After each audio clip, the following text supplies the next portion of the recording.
Hey guys, it's Rob here.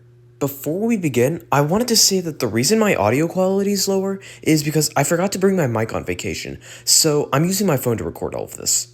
Anyways, it's that time again. Time for another What If video.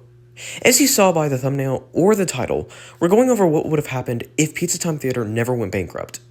As many of you already know, during the video game crash of 1983, both Showbiz Pizza Place and Pizza Time Theater were struggling, with Pizza Time Theater ultimately succumbing by going bankrupt in 1984.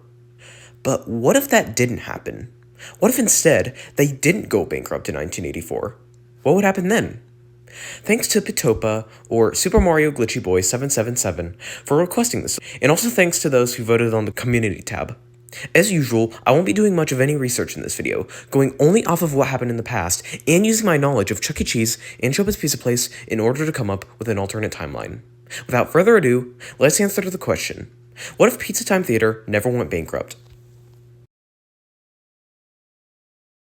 In the early 80s, both Chuck E. Cheese's Pizza Time Theater and Showbiz Pizza Place were doing very well, both opening up a few hundred locations across the US. By 1983, however, issues began to arise as the video game crash of 1983 caused issues with the oversaturation of video games, the biggest part of both the franchise's brands. Both began to lose money, and in our real timeline in 1984, Pizza Time Theater went bankrupt. Let's start a bit before they go bankrupt. Maybe 1983. Instead of going bankrupt, maybe they could have saved themselves from that fate by closing down many of their locations, the least profitable ones, and selling off the assets from those stores. A bunch of Pizza Time Theater locations closed after they went bankrupt, but instead, it would happen before anything like that could happen. We know Showbiz Pizza was not too far off from bankruptcy when they bought Pizza Time Theater, so my guess is that if Pizza Time Theater didn't go bankrupt, Showbiz Pizza would have instead at some point in 1984, though probably later on compared to when Pizza Time Theater would have in our real timeline. This is where things begin to get interesting. I imagine that Pizza Time Theater still would have been on its way to bankruptcy, despite closing and selling many of their stores. So I imagine that, like Showbiz Pizza, they would have been interested in a merger. Of course, instead of Showbiz Pizza buying Chuck E. Cheese, it would be Chuck E. Cheese buying Showbiz Pizza. While some of you may not think this would be different, it most certainly would be. Instead of Showbiz Pizza being the company to run both itself and Chuck E. Cheese would now be the company running over Showbiz Pizza as well as itself.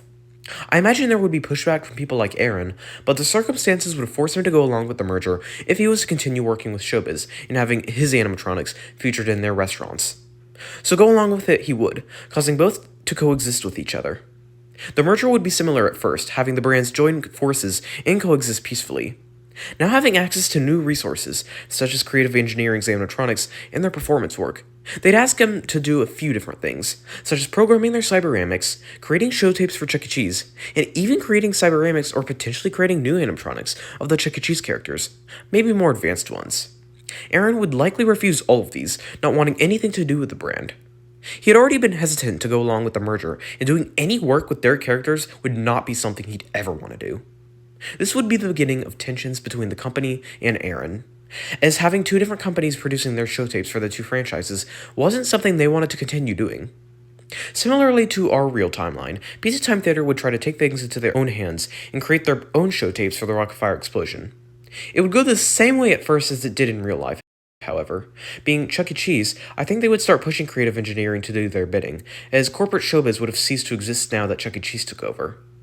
They would try to get creative engineering to sell off the rights to the Rock-afire explosion, giving pretty good offers, but with Aaron strongly believing the Rock-afire had a future, refused to give it up completely. For Chuck E. Cheese, that was the end. While this may sound like it's going down the same route as real life, there's definitely some big differences I think could have happened as a result of this being a different company. After cutting ties with creative engineering, they tried to do their own version of concept unification, though it would end up being similar to the prototype CU stage. Interesting, but very confusing. This is what I think would be the main difference between Showbiz being the head company and Chuck E. Cheese being the head company. I'm not sure Chuck E. Cheese would know how to adapt to the changing times. With Showbiz, that company had worked with the Rock-afire explosion for years and knew how to turn the Chuck E. Cheese characters into that.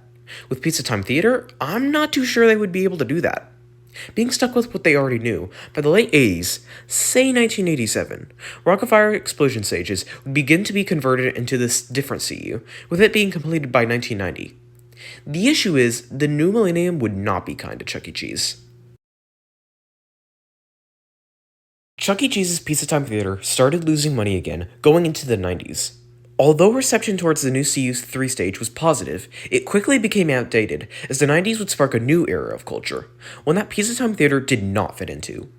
While they would try to adapt, making show tapes to accommodate the more modern culture, as well as changing up the game package to include less arcade games, it would ultimately fail, making the company lose even more money due to their efforts, as well as having stiff competition with their recent rival in Discovery Zone. Things would come to a head in 1995 when the company would file for bankruptcy. Their predicament ultimately caused them to be unable to recover, though not all was lost. Discovery Zone saw the opportunity to buy Chuck E. Cheese, seeing the experience the company brought to the table, and made the decision to merge the company into their own. Unfortunately, nothing would come of this merger, as Discovery Zone quickly fell into a bankruptcy of their own by stretching themselves too thin.